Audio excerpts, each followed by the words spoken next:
Bonjour, je m'appelle Nelly Fellen, je suis à la vidéo 11 où là je vais mettre en place le component Stripe de Symfony. Dans un contrôleur, je vais mettre une fonction qui permet d'injecter les données de la commande vers le formulaire Stripe. Ensuite, je vous invite à installer, de créer un compte Stripe, de récupérer les clés publiques et clés secrètes, et de récupérer les clés de l'environnement et donc de suivre les indications pour mettre le code en place.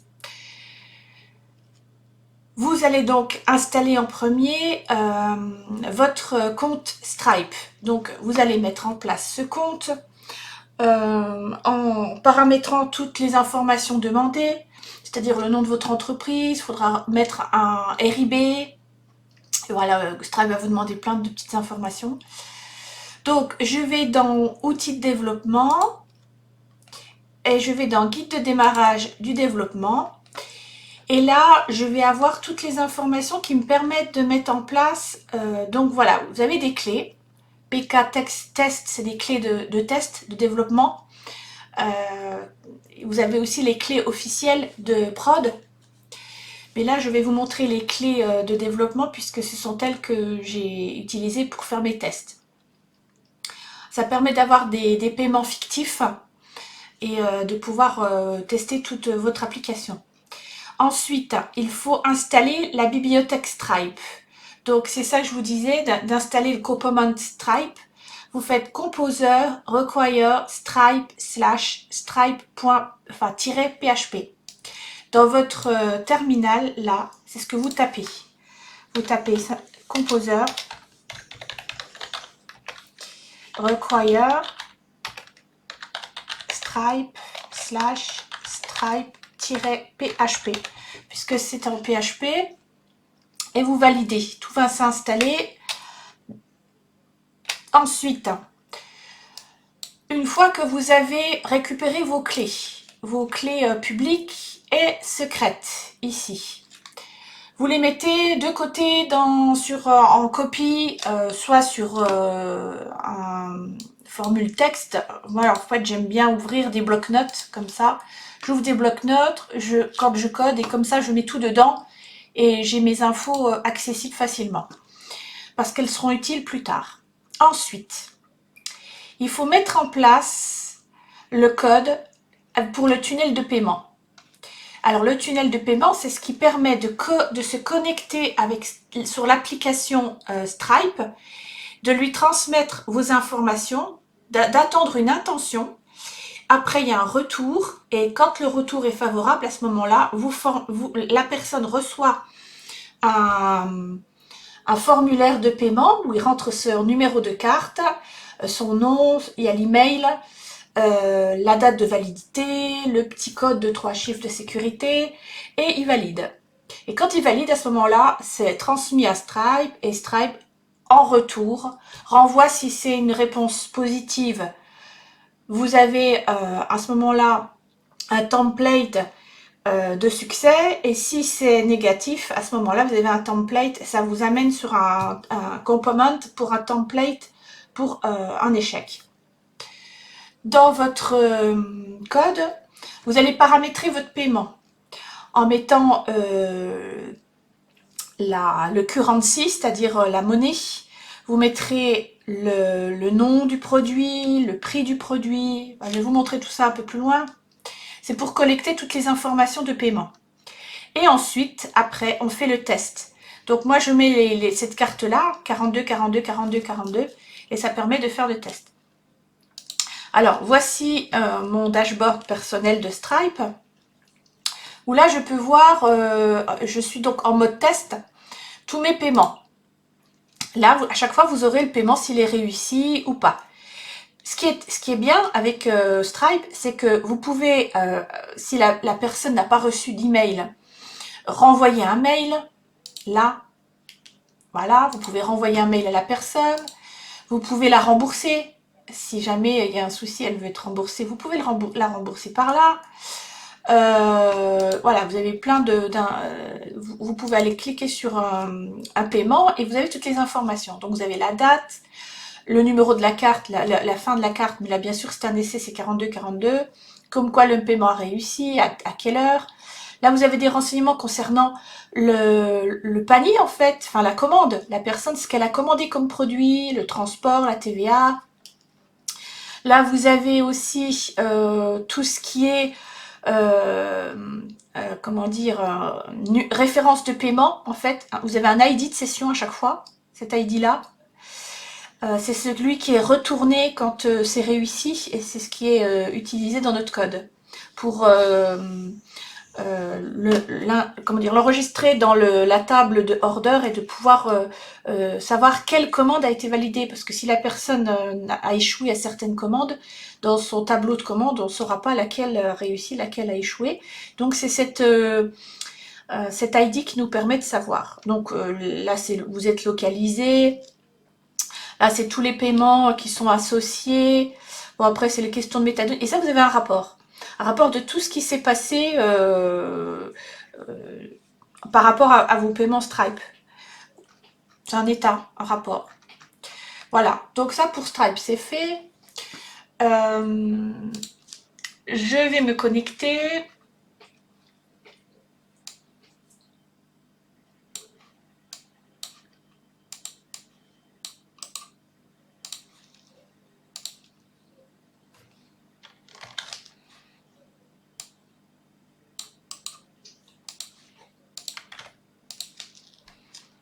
Voilà, je suis connectée.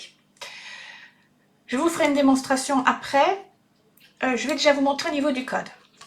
Donc une fois que vous avez fait votre composer require stripe-php, vous l'avez installé, vous allez créer un contrôleur en faisant Symfony, console, make, contrôleur. À côté, vous mettez stripe, slash, mais le slash, pas le slash comme ça, mais le slash comme ça. Celui qu'on utilise avec le Alt et la touche 8. Vous mettez donc Stripe, ça sera le nom de votre dossier. Et après, vous marquez Stripe Checkout Session. Stripe Checkout Session. C'est le nom de votre contrôleur. Vous validez, votre contrôleur sera créé ainsi que vous aurez aussi un template qui sera... alors là, il ne faut pas de template. Donc là, vous mettez no template. C'est-à-dire qu'au bout, lorsque vous avez marqué donc Symfony, console, make, contrôleur, stripe, anti-slash, stripe, checkout session. Plus loin, vous mettez les tirets du 6, no, template. Comme ça, vous n'avez pas de template qui est écrit en même temps. Parce que pour le checkout session service, il n'y a pas besoin, étant donné qu'on le renvoie à l'après en cas de réussite ou d'échec sur des templates différents. Donc, une fois que vous avez créé ce contrôleur,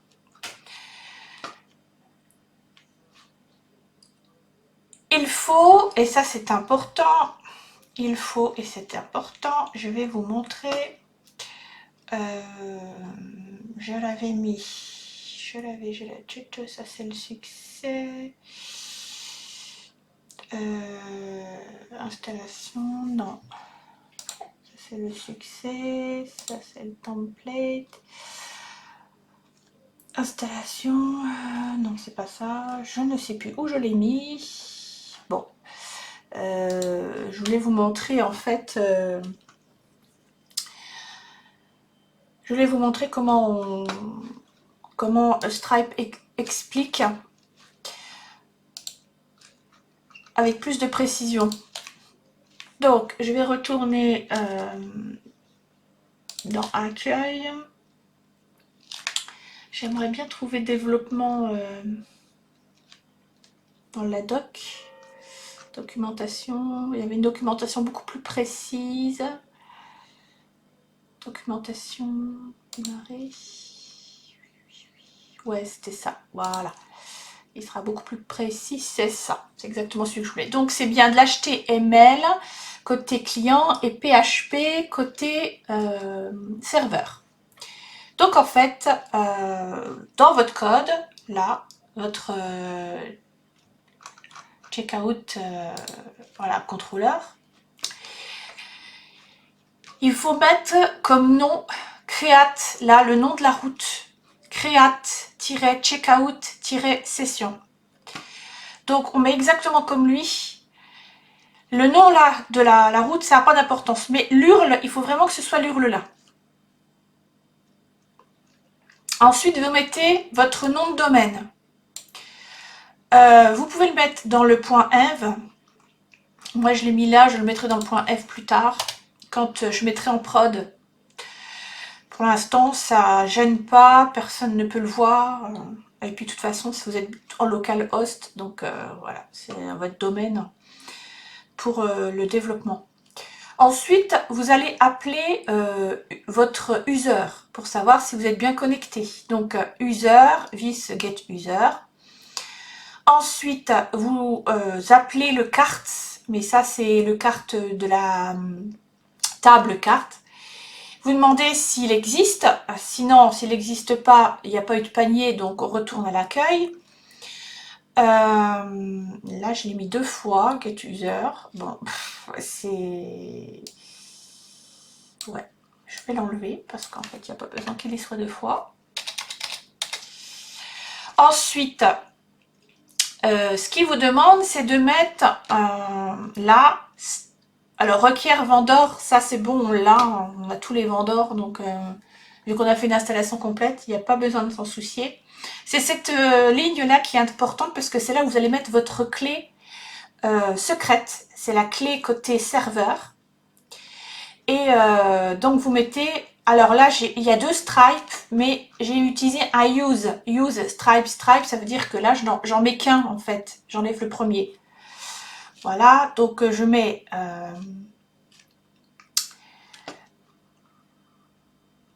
stripe ici, set API key et je mets la clé. Vous voyez, hop, on met la clé, elle est longue, un point virgule, voilà. Ensuite, il vous dit, donc le domaine, je l'ai mis plus haut, je l'ai informé. Ensuite, un checkout session. Là, c'est pareil, j'enlève le stripe et j'enlève le checkout parce qu'en fait, pour le checkout session, j'utilise un component de stripe qui est installé au début.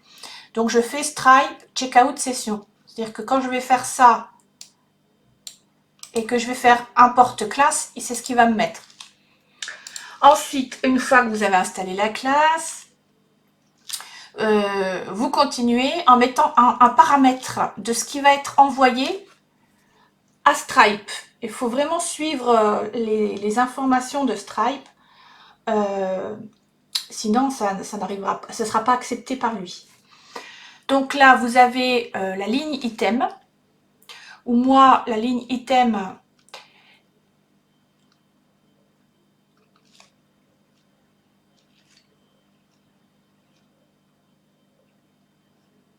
elle est prévue plus haut. Je montrerai après pourquoi j'ai mis ça. Parce que comme il y a plusieurs produits, on fait une boucle et c'était compliqué de tout mettre là. Donc du coup, je l'ai mis dans un service, comme j'avais fait pour carte service et order service, je l'ai mis dans un service. Donc le paiement, c'est par carte. Là, le mode, bah, c'est du paiement en ligne. Là, en cas de succès d'URL, à ce moment-là, on vous envoie vers Stripe Success Paiement. Donc là, il faut créer de nouveau un contrôleur qui s'appellera Stripe Success Paiement. Et ce contrôleur vous amènera sur un template qui sera, moi je l'ai rangé dans un dossier Stripe, qui sera donc Stripe Success Paiement / index HTML. C'est là où vous avez votre, lorsque le paiement est réussi, votre page qui s'affiche pour prévenir le client que ça s'est bien passé. Dans votre formulaire confirme, vous devez ajouter un petit script JavaScript pour vous connecter à l'URL qui vous envoie vers l'application de Stripe. C'est ce qui vous permet d'échanger vos informations avec Stripe. Et ensuite, tout en bas, lorsque vous appuyez sur votre bouton payer, votre submit payer, vous avez un ID checkout button. Vous avez besoin de JavaScript pour gérer l'événement. Donc là, vous allez mettre votre clé publique. Je vous avais montré tout à l'heure la clé secrète. Maintenant, c'est la clé publique.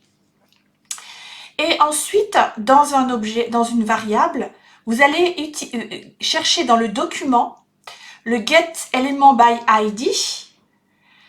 Donc, c'est votre bouton, en fait, c'est l'ID de votre bouton checkout button, là. Et vous lui dites que à l'événement clic, vous lui envoyez une fonction, c'est un fetch qui envoie une URL. Donc, c'est bien create checkout session. C'était l'URL qu'on avait mis dans le contrôleur checkout session. Là, voilà. C'est bien l'URL là. Et je retourne sur mon formulaire de checkout, confirme, voilà. Ensuite, lorsqu'il y a une réponse, JSON, lorsqu'il y a une session, alors on redirige vers le formulaire de Stripe. Et là, il va vous donner une session ID. Ensuite, lorsqu'il y a un résultat, c'est bon. C'est ce qui vous permet après d'aller sur vos templates Stripe Success. Lorsqu'il y a une erreur, il gère les erreurs. C'est très important. Dans base HTML Twig, il faut aussi rajouter là en bas dans votre body un bloc JavaScript et en haut le blog que j'ai créé, que j'ai appelé Script Stripe. Script Stripe, ça correspond à celui d'en haut, où vous allez dans votre URL, Script Stripe. Voilà. Donc, ça c'est très important, parce que sinon vous ne pouvez pas communiquer avec Stripe. Forcément, il faut bien aller sur leur application. Donc, je récapitule, vous avez besoin de créer un compte Stripe, de récupérer vos clés publiques, clés secrètes, de développeurs et en prod aussi. Lorsque vous mettrez en prod. Vous suivez toutes les indications sur le site de Stripe. Vous avez au préalable installé le component Stripe Symfony. Ensuite, vous avez créé un premier contrôleur Stripe Checkout Session sans template. Puis, vous avez créé un contrôleur Stripe Success avec un template. Un contrôleur Stripe Cancel avec un template. Vous avez ajouté donc le script JavaScript qui va gérer le traitement de l'événement clic sur l'élément by ID checkout button. Et ensuite, vous avez customisé votre template Stripe Cancel et votre template Stripe Success. Voilà. Ensuite, vous avez donc, pareil pour le cancel, vous avez une page qui va, vous avez donc une fonction dans le contrôleur pour envoyer vers une page tweet qui concerne l'échec de paiement. Voilà. Alors, la structure, donc là, comme il y avait vraiment beaucoup de lignes, beaucoup de choses à mettre, je l'ai mis donc dans Order Service. Donc là, on appelle Order Service. Et j'ai créé une fonction qui s'appelle GetLineItem, qui va prendre en compte le panier, là, le card, puisque l'order, il n'est encore pas créé. Il sera créé après quand le formulaire sera acquitté et validé. Donc là, vous créez déjà votre ligne. C'est cette ligne-là qui va là. Alors, on va descendre tout doucement. Donc là, vous allez mettre votre component Stripe. C'est ce qui vous explique là. Ensuite, vous créez donc une page de contrôleur qui s'appelle Create Checkout Session. Ensuite, vous descendez, vous créez votre tableau avec tous les éléments de vos produits, donc le nom, le prix, la quantité, etc. Ensuite, on choisit le mode de paiement. Donc là, le paiement, c'est par le mode, c'est payment, c'est paiement en ligne. Parce qu'il y a paiement, il y a souscription, il y a abonnement. Ensuite, il faut créer donc une page checkout HTML. Et moi, je l'ai créée sur le formulaire de confirmation du checkout. Je vais vous montrer déjà la ligne Get Line Item. Dans Service, c'est la partie la plus pointilleuse et la plus inconfortable, je dirais. Parce que là, il faut vraiment être dans le détail. Donc, voilà cette fonction Get Line Item, où là, j'embarque le card de la table de cards dans la base de données. Dans card détail, je vais dans card chercher le lien avec la carte détail. Où là, j'ai des ID qui me permettent d'aller dans carte détail et de savoir ça correspond à quel panier. Le transport name, eh bien, je l'ai dans cards, le panier get transport name et transport price, c'est pareil, je l'ai dedans. Ensuite, je lui paramètre un tableau vide. Je fais un for each puisqu'il y aura plusieurs éléments dans le tableau. Dans carte détail, là, je vais lui chercher tous les items que j'appelle dans l'objet détail. Et je fais une boucle. Et dans le line item, je crée donc le price data, où là je mets la monnaie, je mets le prix, je mets le nom et je mets la quantité. À chaque fois, je vais les chercher dans cet item détail pour chaque produit. Ensuite, une fois que la boucle, elle est faite, autant qu'il y a deux produits qu'il y a, c'est fini, hop, après on passe au transport. Et le transport, c'est pareil, il est dans ma table, dans cette table card, vous avez vraiment tous les éléments en fait.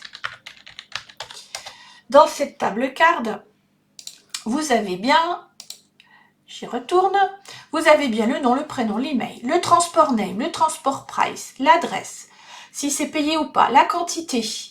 Vous avez le sous-total, la taxe, voilà, vous avez vraiment, et l'user ID, pour savoir aussi sa référence à quel utilisateur. Et dans le card détail, eh bien vous avez donc l'ID là qui correspond à votre card, à votre panier, et vous avez vraiment tous les éléments avec le prix, la quantité, le sous-total, la taxe, vous avez vraiment tout ce qu'il faut pour envoyer à Stripe. Et c'est là qu'on va chercher les éléments. Donc, on va chercher là le prix du transport, le nom du transporteur, et là la taxe. On va chercher dans Cards, Get Tax Card. Une fois que votre ligne elle est créée, donc on l'injecte là, ici, Line Item. Donc on avait mis dans l'objet, on a été donc créé cette ligne, et on l'a mis dans un objet qui s'appelle Line Item. Eh bien là, on le rappelle, line item, cet objet, et on le met dans le paramétrage pour Stripe. Pour les envois vers le cancel et le paiement, on a la possibilité de mettre le fameux ID que je vous ai montré là dans Stripe, le ID de la session. Eh bien, on peut lui envoyer. Et ça, ce qui va lui envoyer toutes les informations concernant la commande. Ensuite, on en profite là pour mettre à jour notre table order. Donc, on va la créer. Toujours dans Order Service, vous avez donc la fonction pour créer le order, la table order. Elle est plus haute. Voilà, j'y arrive. Non, c'était plus bas. Pardon. Voilà, create order. Donc, cette fonction-là crée donc la table order à partir toujours du panier qui est dans la table card. Donc, vous créez votre table order et ensuite, dans Order, j'ai rajouté un champ et ce champ, c'est Stripe Checkout ID. Parce qu'on va en avoir besoin pour savoir justement à qui on a affaire, quelle commande. Donc, vous allez jusqu'au bout et là, hop, j'ai rajouté ce Stripe. Donc, c'est la clé qui est transmise par Stripe et qui correspond à ce paiement, correspond à une commande. Et c'est ça qui va vous permettre de retrouver la ligne qui correspond à une commande. Imaginez que la personne elle ait fait 2 commandes, l'une derrière l'autre dans la même journée. Comment vous allez savoir laquelle vous devez afficher, lesquelles vous devez aller chercher. Donc là, ça identifie vraiment la commande. Une fois que ça c'est fait avec le Stripe, lui, il va vous envoyer donc, une fois que c'est validé, vers une des 2 pages, soit le paiement a réussi, soit le cancel, et il vous envoie en même temps le ID avec le checkout session avec cette fameuse clé. Je vais vous faire un... Alors, donc, lorsque le paiement a réussi, on arrive sur le cancel success. Là, vous allez créer votre template. Mais moi, j'ai voulu vraiment paramétrer en mettant le nom, le prénom pour personnaliser, le numéro de la session, le nom du transporteur, le sous-total aussi. Comme ça, la personne, elle reçoit vraiment... et puis, elle peut retourner sur son compte pour aller voir si ça s'est affiché. Donc, dans Stripe Success, c'est le contrôleur qui m'envoie vers le template de succès. Là, je vais aller lui chercher l'utilisateur. Et dans ma table order qui vient d'être créée, puisque dans le Stripe Checkout Session, on l'a créée, cette table order, à ce moment-là, on va lui chercher tous les champs Stripe Checkout Session, non, Stripe Checkout ID, qui correspond à l'ID de la session qui nous a été envoyée. Quand on l'a trouvé, ce ne sera qu'une seule ligne, hein, c'est pas un tableau, quand vous l'aurez trouvé. Donc là, j'ai mis order 0 parce que c'est pas un tableau, c'est une seule ligne. À ce moment-là, je vais chercher le champ is paid. Dans ma table de données, là, vous avez is paid. Order, voilà, is paid. Et là, il est à 0 parce que j'ai pas abouti dans mes essais. J'avais un petit bug. Et là, il est passé à 1. Ça veut dire qu'elle a été payée, que ça a été, le process a été jusqu'au bout. Une fois que ça c'est fait, vous faites un Entity Manager interface et vous l'envoyez avec Flush, vous l'envoyez avec Doctrine. Flush, vous utilisez Doctrine. Vous l'envoyez donc vers la table Order. En même temps, eh bien, on supprime le carte service, le panier, puisqu'il n'y a plus besoin qu'il existe, étant donné que ça a été abouti jusqu'au bout. Et on envoie là un objet qui s'appelle Order vers justement le template Stripe Success Payment. Sauf que là, comme c'est un tableau, je veux que ce soit à 0. Parce que je veux qu'il n'y ait qu'une seule ligne. Donc, comme il y a une... Après, ça serait 1, 2, 3 s'il y avait plusieurs lignes. Mais là, il n'y a qu'une ligne puisque ça correspond à qu'une seule clé de session de Stripe. Donc, je mets 0. Sinon, ça me mettait une erreur en me disant que c'était un tableau. Voilà.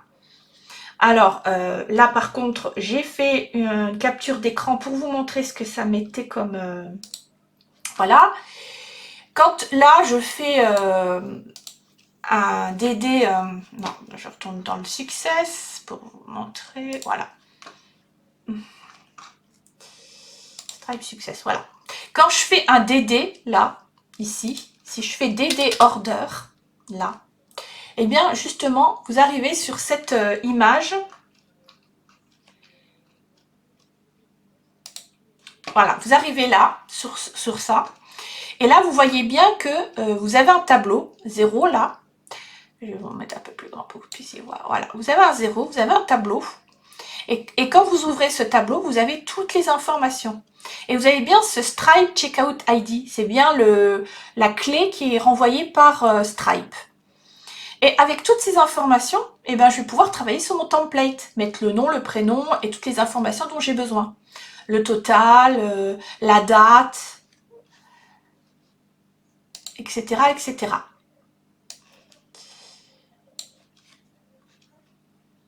Donc, je l'enlève, sinon ça va me bloquer. Voilà. Et là, je vais faire l'essai. Du coup, je vais vous montrer ce que ça donne. Donc là, je me suis connectée. Je vais sur boutique. Je choisis un cerisier. Allez, on va en mettre 4. Hop, 87. je veux empêcher. Voilà, j'arrive à 143. C'est pour avoir une somme un peu différente pour que vous puissiez voir la différence avec les autres lignes que j'ai déjà fait. On valide le panier, on choisit l'adresse et le transporteur, on passe la commande, c'est validé et là on paye. On arrive sur le formulaire de Stripe, c'est bien la bonne quantité, le bon prix, 153. Là vous avez bien les produits, 4 cerisiers, un pêché, le transporteur, la TVA. Et là on va faire l'essai. Alors là j'ai mis l'user ID ici. Là, ici, voilà, custom user et customer email, on peut mettre l'user. Comme ça, il y a déjà son email dedans, il n'a pas besoin de le retaper. Et là, on va faire 4.2. Ça, c'est le numéro de test. Comme ça, c'est pas prélevé sur un compte.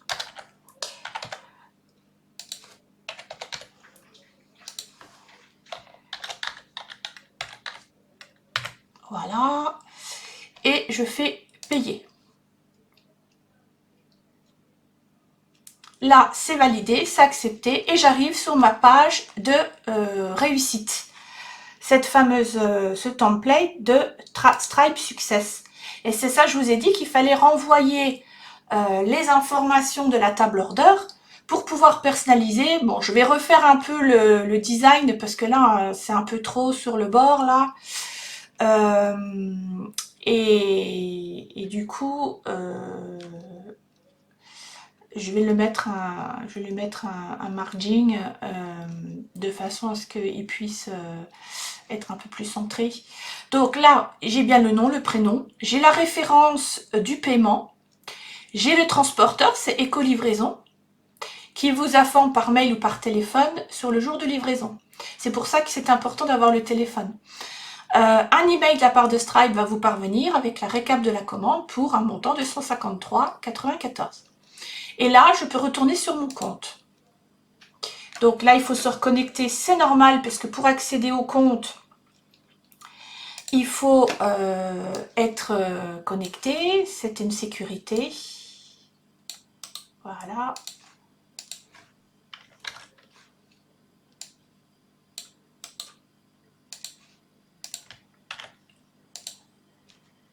Et j'arrive sur mon compte. Et j'ai bien mes 2 commandes qui s'affichent. Donc, sur le compte, je vous rappelle qu'il y avait les commandes, ensuite il y avait les adresses et le paramétrage du compte pour changer le mot de passe. Donc, dans les commandes, oui, j'ai un bouton là, ajouter une adresse. Je vais aller voir parce que c'est pas normal. Donc, dans commande, c'est commande, compte. Voilà, dans ce compte, j'ai dû remettre nos commandes. Oui, bah oui, j'ai mis un bouton là qui n'a rien à faire là. Et hop. Donc, je vais même l'enlever là. Voilà. Voilà, j'ai pas besoin d'avoir de bouton. Donc, là, vous avez bien vos 2 commandes qui apparaissent avec le numéro. Alors là, c'est la référence de la commande, hein. C'est pas l'ID de Stripe qui est transmis, c'est bien la référence de la commande. C'est-à-dire que si la personne elle a des réclamations, c'est le numéro qu'elle va demander, enfin elle va informer ce numéro pour savoir à quoi correspond cette commande. Et puis pour savoir son statut, c'est les livrés, c'est en cours de préparation. Vous avez donc la date, le livreur, le montant, et c'est bien ça, 153,94.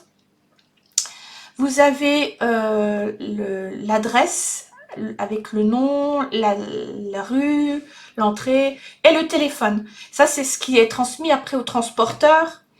Ça pourrait faire l'objet d'un mail envoyé au transporteur de façon à lui donner les indications sur le téléphone et appeler comme ça le client pour lui dire quel jour il livre. Donc voilà, donc le compte, vous voyez, c'est mis à jour. Alors, pour le compte, il faut aller dans le contrôleur du compte. Alors, j'ai rangé tous mes contrôleurs dans des dossiers. Vous pouvez faire pareil, à savoir que quand, par exemple, vous mettez dans le dossier Product, là, tout en haut, vous rajoutez, après contrôleur, un anti-slash Product. C'est pour lui indiquer la route, pour qu'il sache qu'il y a un dossier en plus. Pareil pour Stripe. Si je vais là, vous voyez, il y a Stripe qui est indiqué comme dossier. C'est App, Controller et Stripe, le dossier. C'est le chemin en fait. Donc moi, dans User, j'ai mon compte Controller. Et là, pour que ça s'affiche, j'ai besoin d'un repository. Mon repository, c'est ce qui me permet de faire une requête et d'aller chercher des informations dans la base de données.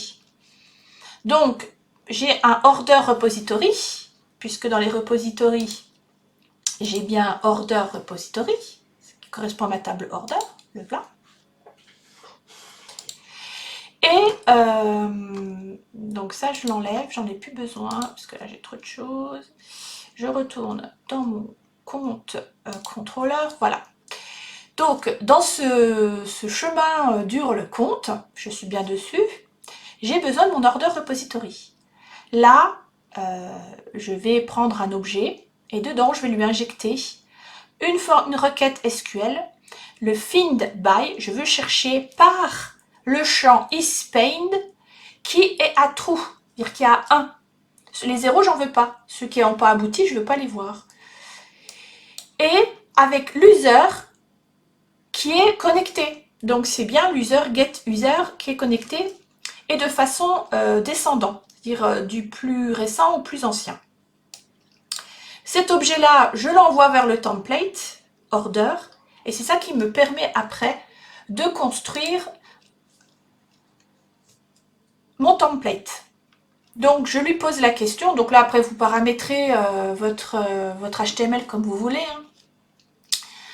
Hein. Alors, je lui demande, est-ce qu'il y a order? C'est donc ce fameux order là qui est transmis au template, l'objet. L'objet order existe-t-il? Si oui, il existe. Alors, pour chaque item order dans order, donc dans cet objet, pour chaque item, à ce moment-là, donc chaque item, quand il y en a plusieurs, des commandes, parce que là, j'en ai 2 qui sont payés. Le numéro de la commande, c'est la référence, hein, c'est pas le ID de Stripe, c'est bien la référence de la commande, voilà. Ensuite, je veux qu'il m'indique la date, le nom du transporteur, le sous-total, l'adresse de livraison, et un bouton voir que j'ai pas encore connecté parce qu'il faudra que je fasse la même chose avec compte détail, avec avec le order détail. Donc dans mon compte là, je vais aussi m'occuper de order détail pour que lorsque j'appuie sur voir, je puisse accéder au détail de la commande.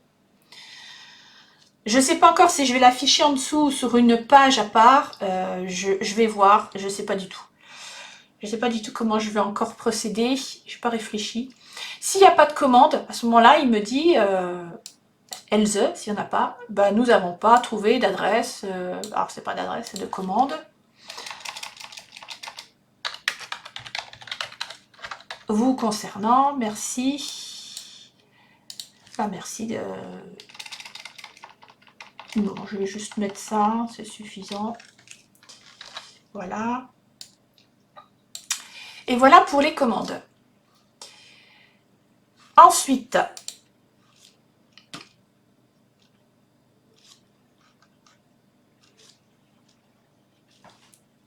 ce que je vous propose, c'est que je fasse une prochaine vidéo dans laquelle je vous montrerai. Donc, on va quand même aller voir si le paiement il a réussi. Je vais faire un rafraîchissement. Voilà, 153,94, le voilà, c'est celui que nous venons de faire. Voilà, voilà. Et je vous montre ce que le... Eh ben, je vais le faire tout de suite, tiens. Moi, j'ai envie de lui envoyer un reçu. Donc, je fais envoyer le reçu. Hop, et j'envoie le reçu à la personne. Et là, si vous faites un rafraîchissement, voilà. Voilà le reçu que le client va recevoir. Où il y a bien les 4 cerisiers, le pêcher, le transport. Et c'est 153, voilà. Ça, c'est le ticket qu'il va recevoir de son paiement par Stripe. C'est fait de manière automatique, hein. Là, je n'ai renvoyé un pour vous montrer, mais en fait, ça se fait de manière automatique. Lorsque c'est pas en développement, lorsque c'est en prod, ça se fait automatiquement. Donc, dans la prochaine vidéo, ce que je vous propose de faire, c'est donc de faire le détail des commandes et de voir le tableau de bord. Parce que du coup, moi, j'aimerais bien que dans le tableau de bord, il y ait les commandes qui apparaissent. Là, vous savez, on avait mis les catégories, les produits. On n'a même pas mis les adresses, en fait. On a mis que les produits. Là. Et ce que j'aimerais, moi, c'est que produits et catégories. J'aimerais aussi qu'il y ait les commandes qui apparaissent afin de voir celles qui ont abouti et celles qui n'ont pas abouti. Mais du coup, on les mettra toutes. On ne mettra pas que celles qui sont payées. Ça permet de relancer les clients et de dire, tiens, vous n'avez pas été jusqu'au bout du process, pourquoi vous avez un petit souci, voilà. Et de relancer, de savoir pour quelles raisons ils n'ont pas été jusqu'au bout. Est-ce qu'ils ont eu un problème avec Stripe, voilà. C'est bon de savoir. Voilà, je ferai ça dans la prochaine vidéo. Je vous dis à la prochaine.